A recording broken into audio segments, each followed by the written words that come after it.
Hello there, MB staff. I'm going to show you in this video how to be a bit smarter with your use of Google Forms as a way to create self-marked quizzes, but also to do longer questions and also still give feedback to students.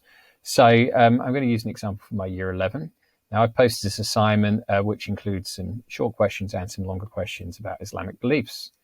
Now, when setting an assignment, I've created my Google form. I'm going to show you this Google form now. So what it looks like to the students. Well, first of all, they have lots of 1-mark questions. So for this unit, 1, 2, 3, 4, 5, 4 1-mark questions. Now these questions are auto-marked. I'll show you how I did that in a little while.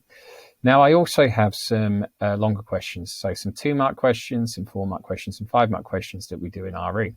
And I've set those in a way where they actually have to type an extended piece of writing for some of them, and they know what is expected there. So how do I make these? Well, I'll show you. Let me go to the editing phase.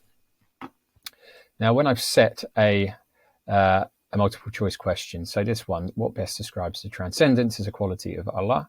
If I click on that, I obviously I've added these options. Now, to make it auto-marking, I need an answer key. So when you click on the answer key, you can select what is the correct answer. So it could be more than one. I could say they're all right, for example, but I'm only picking one that is right, and I can assign it a point value here. 1, 2, 3, 4, 5, whatever you want it to be. Now this one's set up as I want. I've got the correct answer here. These are incorrect options. So when students select this, the form will automatically mark that as 1 point. Brilliant. Okay. So that has been done for all of these questions. Keynote, I've made it a required question, all of these. That means they have to attempt these questions, otherwise it won't allow the student to submit the form. Now, looking at these other questions, we have some short answer text and long answer text. Now, these questions for RE, I'm expecting them just to write 2 words, okay? Give 2 particular routes of the Sudan, name 2 angels in Islam. So I'll show you how I would go through to mark those later, but I haven't given any kind of answer key there. And, it will be marked by myself later on, but I have assigned it a point value. So it'll be totaled up later. Now for my longer questions, my 4 and 5 mark questions, I've set it as a longer answer text. And for this, again, there is an answer key, but what you can do here, and you can do it in the other one, is add feedback. Now, what I have done here is taken an exemplar answer, and I've copied and pasted it into this feedback section here. By clicking the pen, I can copy and paste. Now, what that means is when I return this work, all students will have access to this exemplar. Now, I've been lazy here. I've taken one of the best answers from one of the students who've submitted. I've gone back to this form. I've copied and pasted it in here, saving a bit of work. I perhaps tidied it up a little bit, but that feedback is there, and it means that all students will have access to an exemplar once I've returned this work. So for all of these answers, I have done that. They all have an answer key. There were 4 marks, and they've got an exemplar. Now, it doesn't mean I can't tap in some individual feedback in that box as well, but they're going to get some feedback. They're going to get an exemplar answer. So what does this look like when I mark? Now, I've marked this already. However, I can show you the efficient ways in which you can do this marking. So you can wait for a good number of responses to come in. I can either mark it individually, one by one. So when they submit this, I'm going to go in and mark those 4 and 5 mark questions. I can either go individually, student by student, or go question by question. Now, in this case, I went question by question. So each question, it tells you the responses and what's happened. So my first auto-mark questions, I don't have to worry about. I can skip through.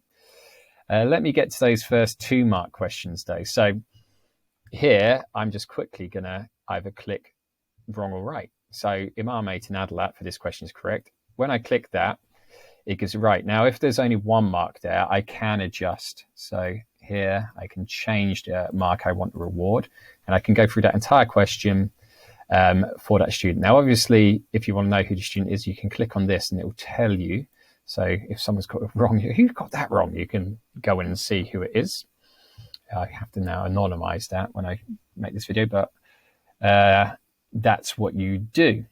As you go through that, you've got to make sure you obviously save once you've done that. Now, 2-mark questions, that's fine, Ferrari. Now I perhaps go to these longer questions.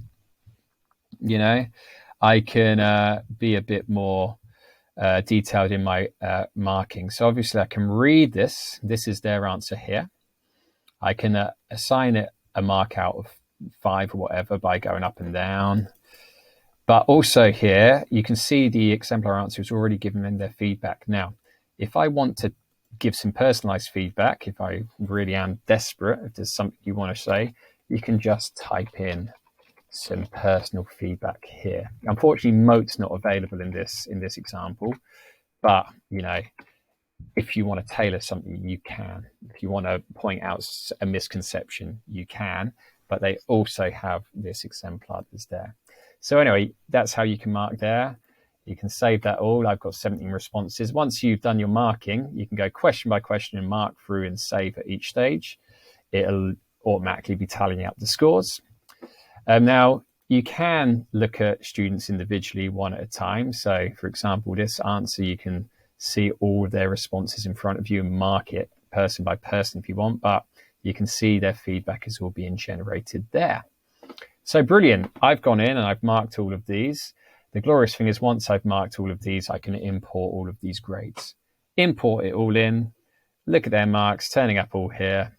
And then when I return, students can go and see all of the feedback that's been generated. Again, I do have options here of giving motes to individual students here. But my preferred way of giving feedback in this case, because I have some individual feedback through my marking of the form, is to give video feedback.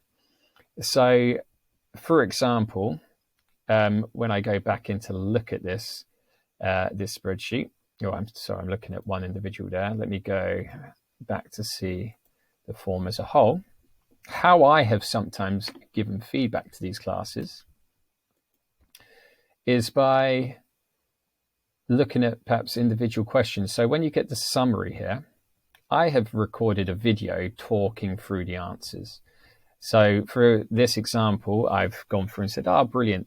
Our 1-mark questions, we all understood that. Let me have a look at some of these other questions. Maybe I pick out one of a weaker answer and talk about why that answer is weaker, what they could have done, direct them to feedback. But as you can see, I have a wealth of things to talk about here. You know, students can see these answers. In this state, they are anonymized, so they can't see who've given these answers. I can record some whole school feedback based on some of these answers. So this one here, explain 2 beliefs about Tawheed, I can perhaps directly look at this response and go, what's it missing? Can we compare it to the answer at the top and see how you can develop that? If that's your answer, you should know how to make it better. So that's a way, again, through a separate video, you can perhaps give whole class feedback. Now, you may not necessarily need to do that. Perhaps the feedback you give in the forms are just as good.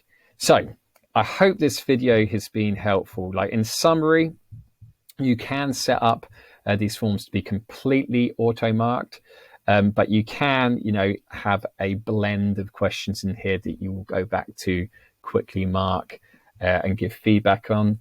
You should see, how you can, give exemplar answers out to all students so they have access to them, and perhaps be a bit more creative with your use of Google Forms. Anyway, hope you've enjoyed this video. Have fun creating your Google quizzes. See you later.